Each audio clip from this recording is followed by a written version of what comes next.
वर्ग नवम क्लास का यह सवाल प्रश्नावली 2.1 का है। इसमें लिखा गया है निम्नलिखित व्यंजकों में कौन कौन एक चर में बहुपद है और कौन कौन नहीं है, कारण के साथ अपना उत्तर दीजिए। तो प्रश्नावली 2.1 का इसमें जो पहला सवाल है इसमें बताना है कि कौन कौन एक चर में बहुपद है और कौन कौन एक चर में बहुपद नहीं है। तो देखिए चर क्या होता है, तो ABCD के जितने हम अक्षर लिखते हैं उसको हम लोग चर बोलते हैं। तो देखिए एक चर यानी इसमें जो पहला सवाल है उसमें दिया है x² - 3x + 7। तो इसमें चर के रूप में केवल क्या है, x है। क्या है, x इसमें एक चर है, केवल x और x है। और बहुपद कब होता है, जब घात कोई पूर्ण संख्या होती है उसकी, तो वह बहुपद में होता है। तो देखिए इसमें इसका घात 2 है, इसका घात 1 है, छिपा हुआ है, तो यह एक पूर्ण संख्या के रूप में घात है, इसलिए यह एक चर में बहुपद होगा। पहला किस में होगा, एक चर में बहुपद होगा, एक चर में बहुपद होगा। इसका कारण है कि इसका घात क्या है, पूर्ण संख्या है। किस रूप में है, पूर्ण संख्या के रूप में है।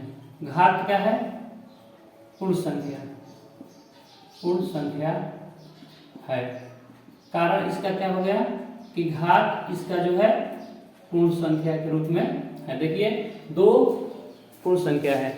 पूर्ण संख्या किसे कहते हैं, जो संख्या 0 से शुरू होती है, 0 से शुरू होती है। गिनती की संख्या में अगर 0 को शामिल किया जाए तो पूर्ण संख्या बनता है। तो 0, 1, 2, 3, 4, 5, 6 डैश डैश डैश, ये सभी क्या है, पूर्ण संख्याएं हैं।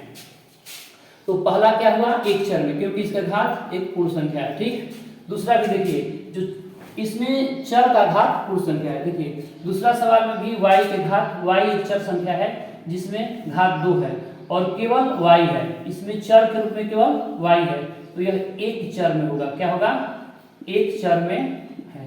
क्या है, एक चर में है। इसका कारण है कि बहुपद होने का कारण क्या है, तो देखिए बहुपद होने का कारण है कि इसका घात जो है एक पूर्ण संख्या है। घात क्या है, लिखेंगे, घात लिखेंगे, पूर्ण संख्या है। घात पूर्ण संख्या है। ठीक, देखिए इसी प्रकार से तीसरा सवाल है। तो तीसरा है 3√2। तो 3√2, अगर 3 को रूट से निकालेंगे, √t को रूट से बाहर निकालेंगे तो इसका घात 1/2 हो जाएगा। 1/2 हो जाएगा। 1/2 ये जो चर है √t, तो √t को बाहर निकालेंगे तो इसका घात हो जाएगा 1/2। तो 1/2 जो है क्या है, एक परिमेय संख्या है, तो यह बहुपद नहीं है। बहुपद नहीं है। बहुपद नहीं होने का कारण है कि इसका जो घात है, घात पूर्ण संख्या के रूप में, पूर्ण संख्या के रूप में नहीं है। इसके बहुपद नहीं होने का कारण है इसका जो घात है पूर्ण संख्या के रूप में नहीं है। अब दूसरा देखिए, चौथा देखिए, चौथा जो है y + 2/y।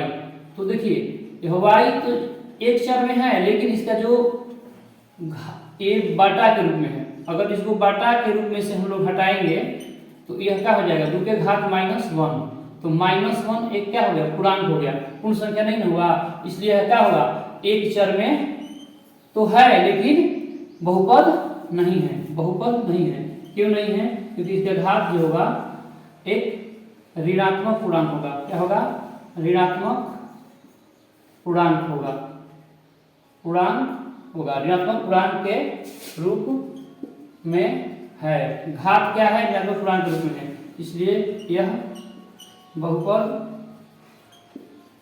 नहीं है। बहुपद कब होगा, जब इसका घात जो है एक पूर्ण संख्या के रूप में रहेगा। ये देखिए बहुपद है, किस रूप में है, 3 गो चर है इसमें, x, y और t, x और y और t। यह कौन चर में है, 3 चर है, 3 चर में है। क्या है, 3 चर में है। बहुपद है क्योंकि घात इसका धनात्मक है, लेकिन 3 चर में है। तो देखिए दूसरा सवाल कह रहा है कि निम्नलिखित में से प्रत्येक में एक्स स्क्वायर का गुणांक लिखिए। जो सवाल दिया गया है इसमें से प्रत्येक का एक्स स्क्वायर के गुणांक के रूप में क्या है उसको लिखना है। तो देखिए पहला सवाल है 2 + एक्स स्क्वायर प्लस एक्स। तो यहाँ एक्स स्क्वायर जो है उसका गुणांक लिखना है।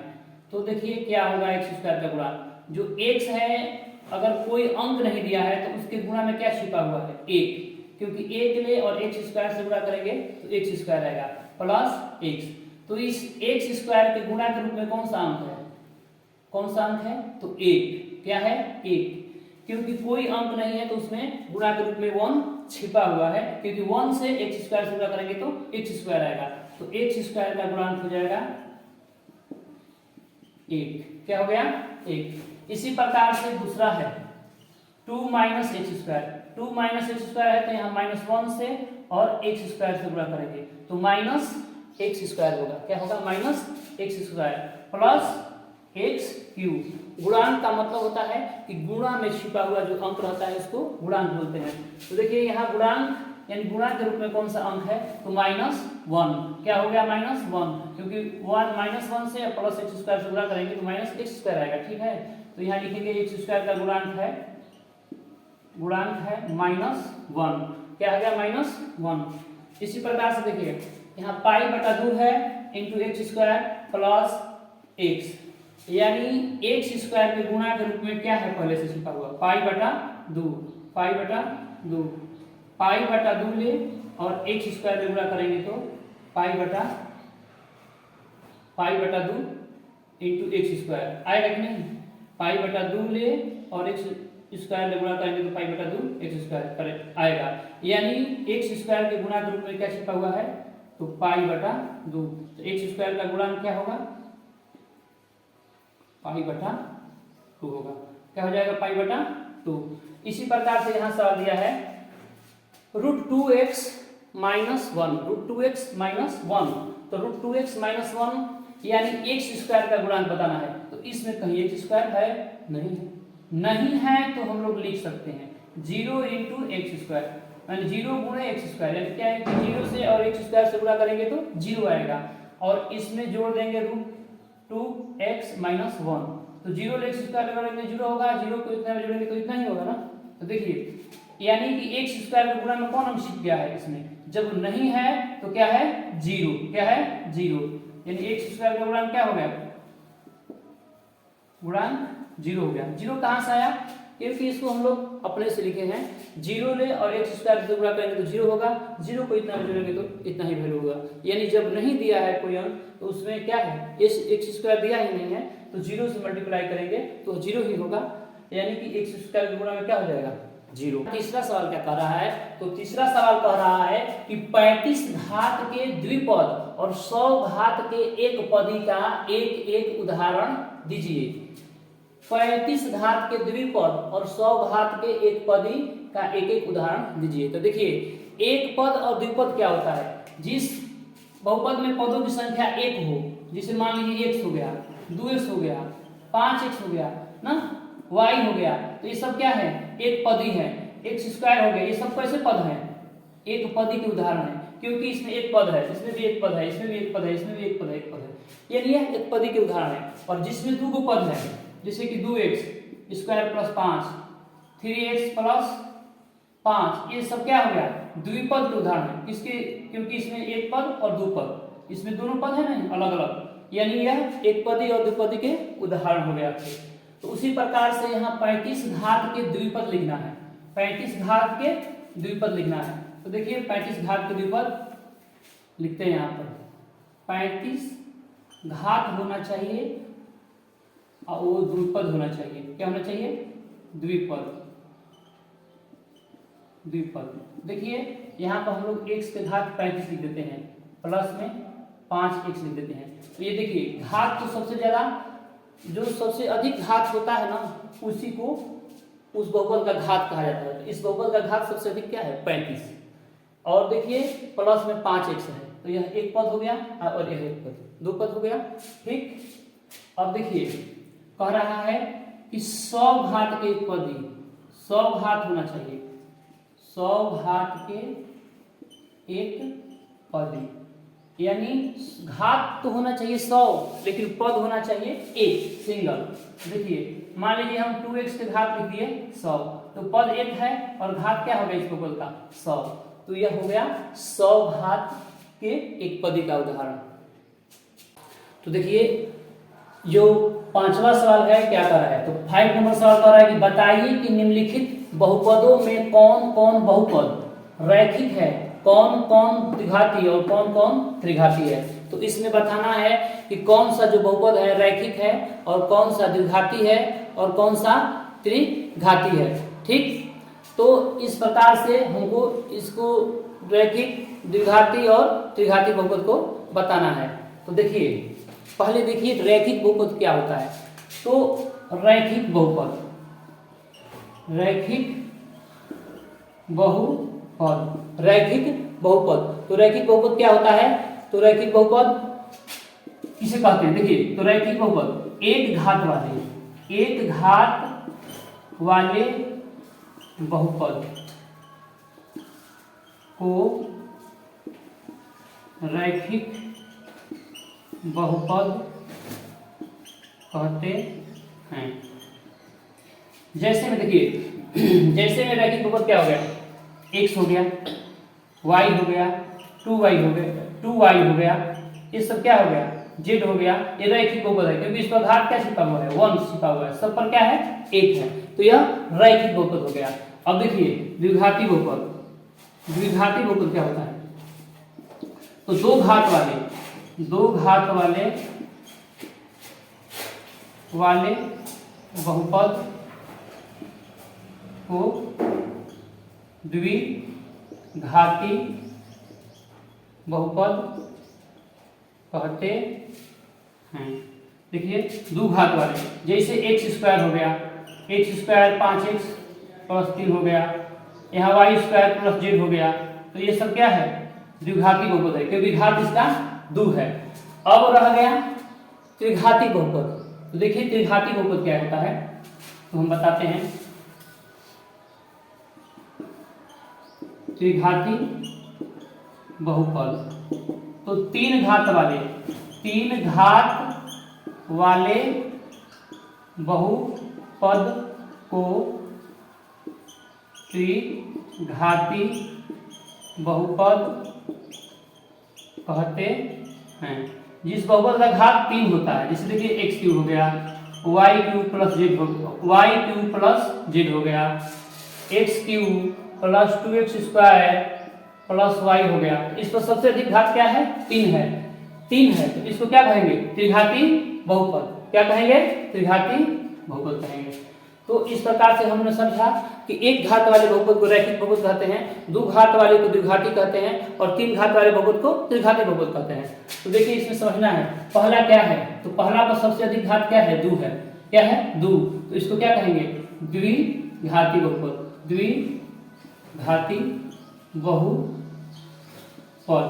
देखिए इसमें सबसे अधिक घात क्या है 3 है, तो इसको कहेंगे त्रिघाती बहुपद। इसमें देखिए तीसरा सवाल में सबसे अधिक घात क्या है 2 है, क्या है 2, तो इसको कहेंगे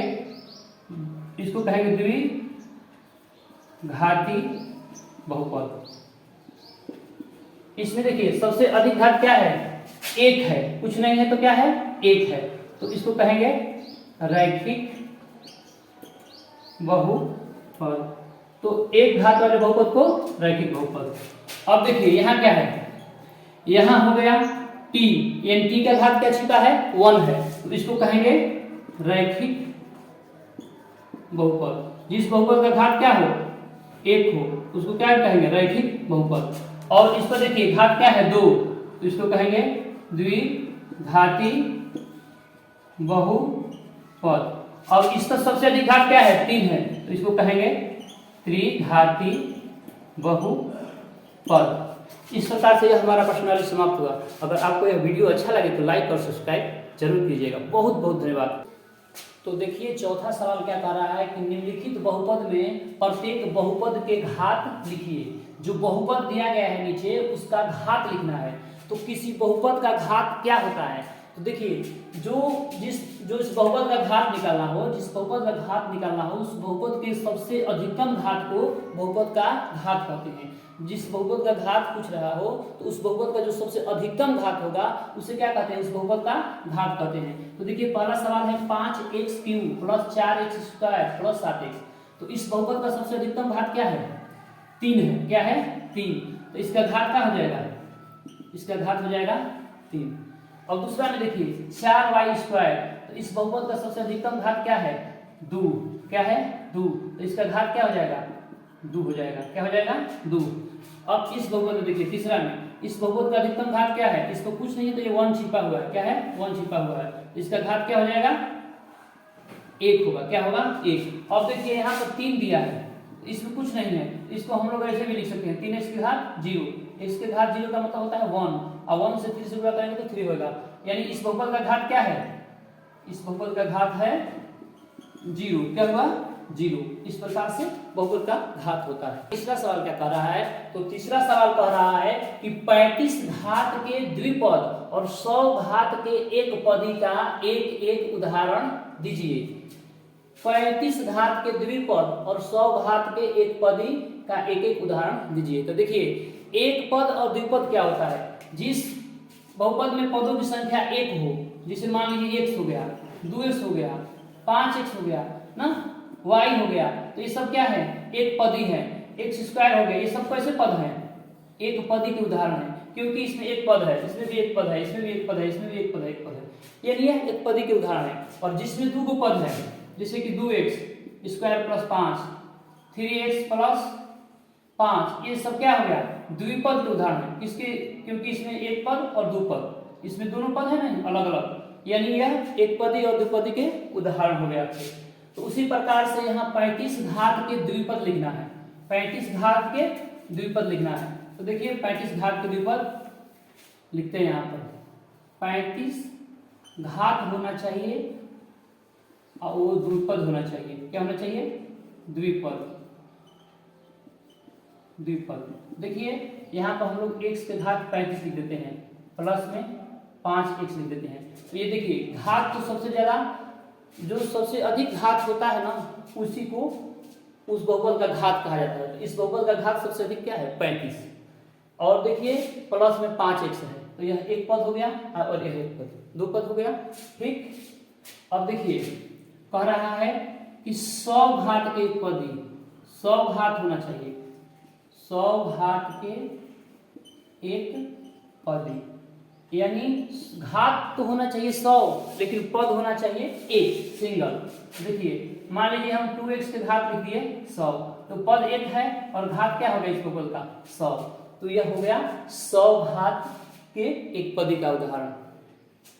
सवाल कर रहा है कि निम्नलिखित में से प्रत्येक में x² का गुणांक लिखिए। जो सवाल दिया गया है इसमें से प्रत्येक का x² के गुणांक के रूप में क्या है उसको लिखना है। तो देखिए पहला सवाल है 2 + x² + x। तो यहाँ x² जो है उसका गुणांक लिखना है। तो देखिए क्या होगा x² का गुणांक? जो x है, अगर कोई अंक नहीं दिया है तो उसके गुणा में क्या छिपा हुआ है? 1, क्योंकि 1 ले और x² से गुणा करेंगे तो x² आएगा प्लस x। तो इस x² के गुणा के रूप में कौन सा अंक है? कौन सा अंक है? तो 1। क्या है? 1। क्योंकि कोई अंक नहीं है तो उसमें गुणा के रूप में 1 छिपा हुआ है, क्योंकि 1 से x² से गुणा करेंगे तो x² आएगा। तो x² का गुणांक हो जाएगा 1। क्या हो गया? 1। इसी प्रकार से दूसरा है 2 - x²। 2 - x² है तो यहाँ -1 से और x² से गुणा करेंगे तो -x² होगा। क्या होगा? -x² plus x³। गुणांक का मतलब होता है कि गुणा में छिपा हुआ जो अंक रहता है उसको गुणांक बोलते हैं। तो देखिए यहाँ गुणांक यानी गुणा के रूप में कौन सा अंक है? तो -1। क्या हो गया? -1, क्योंकि 1 से प्लस x² से गुणा करेंगे तो -x² आएगा। ठीक है, तो यहाँ लिखेंगे x² का गुणांक है -1। क्या आ गया? -1। इसी प्रकार से देखिए यहाँ π/2 है इंटू x² प्लस x। यानी एक्स स्क्वायर के गुणा के रूप में क्या है पहले से छिपा हुआ, पाई बटा 2, पाई बटा 2, पाई बटा 2 ले और एक्स स्क्वायर में गुणा करेंगे तो पाई बटा 2 इंटू एक्स स्क्वायर आएगा कि नहीं। पाई बटा 2 ले और एक्स स्क्वायर में गुणा करेंगे तो पाई बटा 2 एक्स स्क्वायर आएगा। यानी एक्स स्क्वायर के गुणा के रूप में क्या छिपा हुआ है, तो पाई बटा 2। तो एक्स स्क्वायर का गुणा क्या होगा, पाई बटा 2 होगा। क्या हो जाएगा, पाई बटा 2। इसी प्रकार से यहाँ सवाल दिया है √2x - 1, √2x - 1, तो √2x - 1 यानी एक्स स्क्वायर का गुणांक बताना है। तो इसमें कहीं एक्स स्क्वायर है नहीं है, नहीं है तो हम लोग लिख सकते हैं 0 इंटू एक्स स्क्वायर, यानी 0 गुणे एक्स स्क्वायर, यानी क्या है कि 0 से और एक्स स्क्वायर से गुणा करेंगे तो 0 आएगा और इसमें जोड़ देंगे √2x - 1, तो 0 ले एक्स स्क्वायर करेंगे 0 होगा, 0 को इतना में जोड़ेंगे तो इतना ही होगा ना। तो देखिए यानी कि एक्स स्क्वायर के गुणा में कौन अंक छिप गया है इसमें, जब नहीं है तो क्या है 0, क्या है 0, यानी एक्स स्क्वायर का गुणांक क्या हो गया, गुणांक 0 हो गया। 0 कहां से आया, क्योंकि इसको हम लोग अपने से लिखे हैं 0 ले और एक्स स्क्वायर से गुणा करेंगे तो 0 होगा, 0 को इतना में जोड़ेंगे तो इतना ही वैल्यू होगा। यानी जब नहीं दिया है कोई अंक तो उसमें क्या है, एक्स स्क्वायर दिया ही नहीं है तो 0 से मल्टीप्लाई करेंगे तो 0 ही होगा, यानी कि एक्स स्क्वायर के गुणा में क्या हो जाएगा 0। वर्ग 9 क्लास का यह सवाल प्रश्नावली 2.1 का है। इसमें लिखा गया है निम्नलिखित व्यंजकों में कौन कौन एक चर में बहुपद है और कौन कौन नहीं है, कारण के साथ अपना उत्तर दीजिए। तो प्रश्नावली 2.1 का इसमें जो पहला सवाल है इसमें बताना है कि कौन कौन एक चर में बहुपद है और कौन कौन एक चर में बहुपद नहीं है। तो देखिए चर क्या होता है, तो ABCD के जितने हम अक्षर लिखते हैं उसको हम लोग चर बोलते हैं। तो देखिए एक चर यानी इसमें जो पहला सवाल है उसमें दिया है x² - 3x + 7, तो इसमें चर के रूप में केवल क्या है x है, क्या है x इसमें एक चर है, केवल x और x है। और बहुपद कब होता है, जब घात कोई पूर्ण संख्या होती है उसकी तो वह बहुपद में होता है। तो देखिए इसमें इसका घात 2 है, इसका घात 1 है, छिपा हुआ है, तो यह एक पूर्ण संख्या के रूप में घात है, इसलिए यह एक चर में बहुपद होगा। पहला किस में होगा, एक चर में बहुपद होगा, एक चर में बहुपद होगा। इसका कारण है कि इसका घात क्या है, पूर्ण संख्या है। किस रूप में है, पूर्ण संख्या के रूप में है। घात क्या है, पूर्ण संख्या, पूर्ण संख्या है। कारण इसका क्या हो गया कि घात इसका जो है पूर्ण संख्या के रूप में है। देखिए 2 पूर्ण संख्या है। पूर्ण संख्या किसे कहते हैं, जो संख्या 0 से शुरू होती है, 0 से शुरू होती है। गिनती की संख्या में अगर 0 को शामिल किया जाए तो पूर्ण संख्या बनता है। तो 0 1 2 3 4 5 6 डैश डैश डैश ये सभी क्या है, पूर्ण संख्याएं हैं। तो पहला क्या हुआ, एक चर में, क्योंकि इसका घात एक पूर्ण संख्या है। ठीक, दूसरा भी देखिए जो इसमें चर का घात पूर्ण संख्या है। देखिए दूसरा सवाल में भी y के घात, y एक चर संख्या है जिसमें घात 2 है और केवल y है, इसमें चर के रूप में केवल y है, तो यह एक चर में होगा। क्या होगा, एक चर में है। क्या है, एक चर में है। इसका कारण है कि बहुपद होने का कारण क्या है, तो देखिए बहुपद होने का कारण है कि इसका घात जो है एक पूर्ण संख्या है। घात क्या है लिखेंगे, घात लिखेंगे पूर्ण संख्या है, घात पूर्ण संख्या है। ठीक, देखिए इसी प्रकार से तीसरा सवाल है। तो तीसरा है 3√2। तो 3√2 अगर 3 को रूट से निकालेंगे, √t को रूट से बाहर निकालेंगे तो इसका घात 1/2 हो जाएगा, 1/2 हो जाएगा। 1/2 ये जो चर है √t, तो √t को बाहर निकालेंगे तो इसका घात हो जाएगा 1/2। तो 1/2 जो है क्या है, एक परिमेय संख्या है, तो यह बहुपद नहीं है, बहुपद नहीं है। बहुपद नहीं होने का कारण है कि इसका जो घात है, घात पूर्ण संख्या के रूप में पूर्ण संख्या के रूप में नहीं है। इसके बहुपद नहीं होने का कारण है इसका जो घात है पूर्ण संख्या के रूप में नहीं है।